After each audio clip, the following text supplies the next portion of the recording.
In previous video, we discussed about concept and working of series inverters. In this video, we are going to discuss about concept and working of parallel inverter. The concept of parallel inverter is very simple. That is the inverter in which the commutating elements are connected in parallel to the load. Those type of inverters are called parallel inverter. Now we are going to discuss about working of parallel inverter. Coming to introduction of parallel inverter, the inverters in which the commutating elements, those are nothing but energy storage elements, inductor and capacitor are connected in parallel to the load. Those type of inverters are called parallel inverter, and the parallel inverter works on the principle of class B commutation. Here class B commutation is one of the type of the forced commutation. Commutation is nothing but the process of turning off the thyristors. That is, the parallel inverter works on the principle of class B commutation. Means depending upon the class B commutation principle, we are going to turn off the thyristors in the parallel inverter. This is about the introduction of parallel inverter. Coming to circuit description of parallel inverter, the parallel inverter circuit consisting of two SCRs same as series inverter and commutating elements. Commutating elements are inductor and capacitor. In series inverter, these two inductor and capacitor are connected in series to the load. But here the commutating elements L and C are connected in parallel to the load, transformer and load. This entire thing is supplied by the constant DC voltage source VDC. This is about the circuit description. This is the circuit diagram of parallel inverter, which is having two thyristors T1, T2 and commutating elements inductor and capacitor and transformer. This one is a transformer and load. This entire circuit is going to supplied by the constant DC voltage source VDC. Here the primary winding of transformer is going to divided into two equal parts. That is, this one is the first part which is having n number of turns. Similarly, this is the second part which is having n number of turns. Generally, for DC supply, the induced EMF across the transformer is 0. Here we are applying the DC and we are using the transformer. Generally the induced EMF of transformer for DC is 0. In order to get some voltage across the transformer, we are connecting inductor in between DC supply and primary winding of transformer. Due to the property of this inductor, we are going to convert this DC to AC, and this AC is going to apply to the primary winding of transformer. Then we are going to get some induced EMF across the transformer. Means the property of inductor is which does not allow sudden changes in currents. Due to that property, this DC is going to becomes increases means charging of inductor and decreases discharging of inductor, increases and decreases, increases and decreases, that is charging and discharging. This is output of the inductor. This output going to apply to the primary winding of transformer. Then transformer and parallel inverter going to works for DC. Coming to working of parallel inverter, the working of parallel inverter depends upon the two operating principles. First one is the dot rule and second one is the transformer principle. I think everyone know the transformer principle. That is, same amount of voltage can be transferred from one place to another place or from one circuit to another circuit without changing the frequency and power levels. That is nothing but transformer principle. Coming to dot rule, according to dot rule, if the coil is divided into two parts, if some amount of voltage is produced on the first part of the coil, same amount of voltage can be induced on the second part of the coil. That is nothing but dot rule. For example, consider this is the coil. Due to the flowing of current in this part, that is, this coil is divided into two parts. Due to the flowing of current in this part, if some V1 amount of voltage is induced in this part, okay, according to dot rule, same amount of voltage can be induced on the second part of the coil. Means in this part also we are going to get the same amount of voltage, means V1 and same amount of voltage V1 going to get on the second part of the coil. This is nothing but dot rule. Depending upon these two principles, we are going to discuss about working of parallel inverter. Consider the first case of working a parallel inverter. In this case, at time t is equal to t0, we are going to apply the gating pulse to thyristor T1. Going to apply gating pulse to thyristor T1. So thyristor T1 starts conducting. Due to the conduction of thyristor T1, there is a path for current from source to load in the direction of VDC plus inductor, transformer terminal A, terminal A1, and capacitor, thyristor T1 and VDC minus, that is in this path. In this path, current is flowing from VDC plus to VDC minus. In this case, in the primary winding of transformer, current is flowing from terminal A to terminal A1, means total amount of input voltage is appears across in this part. Now according to dot rule, same amount of voltage going to appears across the second part of the primary winding, that is from terminal A to A2. Same amount of this voltage is same as the this voltage according to dot rule, that is nothing but this one. This is the voltage across terminal A to A1 and this is the voltage across terminal A to A2. These two voltages are same, that is same as the input voltage VDC. Okay, that is according to dot rule. Now if we observe, this capacitor is connected across the primary winding of transformer, means total primary voltage is appears across this capacitor. Okay, total primary voltage here is VDC plus VDC, that is nothing but 2 VDC. Total this voltage is going to appear across the capacitor, that is VC is equal to 2 VDC. Now according to transformer principle, transformer transfers the total amount of primary voltage to secondary voltage, that is V1 is equal to V2, that is nothing but this one.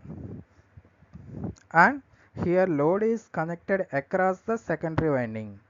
So here secondary voltage V2 is same as the load voltage, that is V0, that is nothing but this one. V2 is equal to V0, and we already know primary voltage, total amount of primary voltage is same as the voltage across capacitor. So finally we can conclude that V0 is equal to Vc is equal to 2 VDC.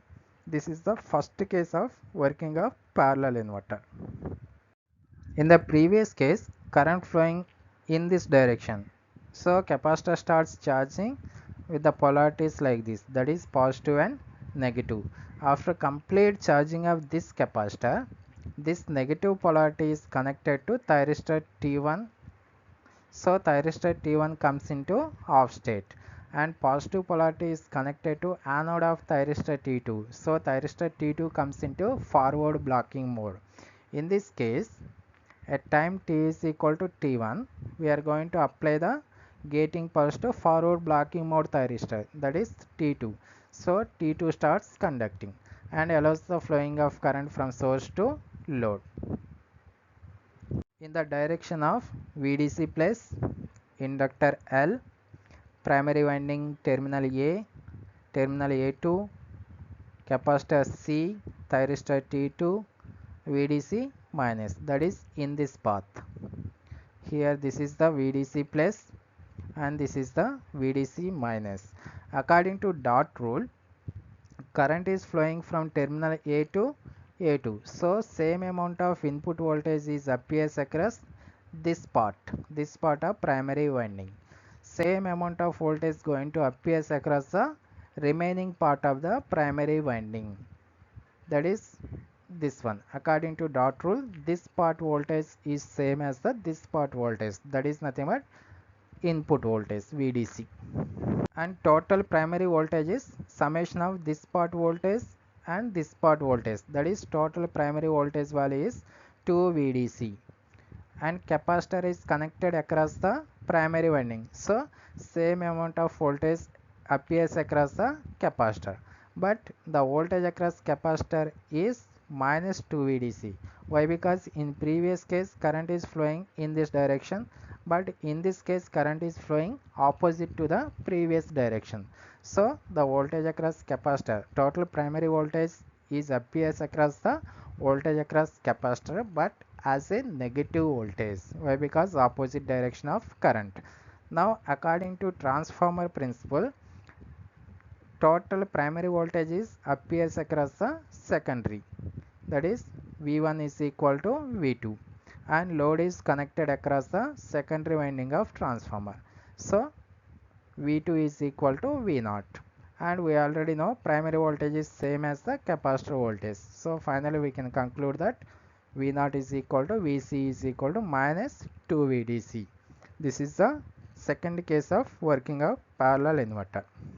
In the previous case, current is flowing in this direction, that is capacitor starts charging with polarities like this, that is positive and negative. This negative polarity is connected to anode of thyristor T2. So thyristor T2 comes into off state, and positive polarity is connected to anode of thyristor T1. So thyristor T1 starts conducting, and it allows the flowing of current from source to load in the direction of VDC plus L, primary winding terminal A, terminal A1, capacitor C, thyristor T1, and VDC minus. That is nothing but in this direction.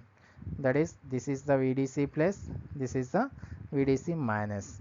In this case, current is flowing in the primary winding part A, A1. So total amount of input voltages appears across this part, that is A to A1. That is nothing but this one. According to dot rule, same amount of voltage going to appears across the second part of the primary winding, that is A1. Voltage across A1 is equal to voltage across A2, that is equal to input voltage. And total primary voltage here is summation of this part voltage and this part voltage, that is nothing but 2 VDC. And here capacitor is connected across the primary winding of transformer. So total primary winding voltage is appears across the capacitor, that is V1 is equal to Vc.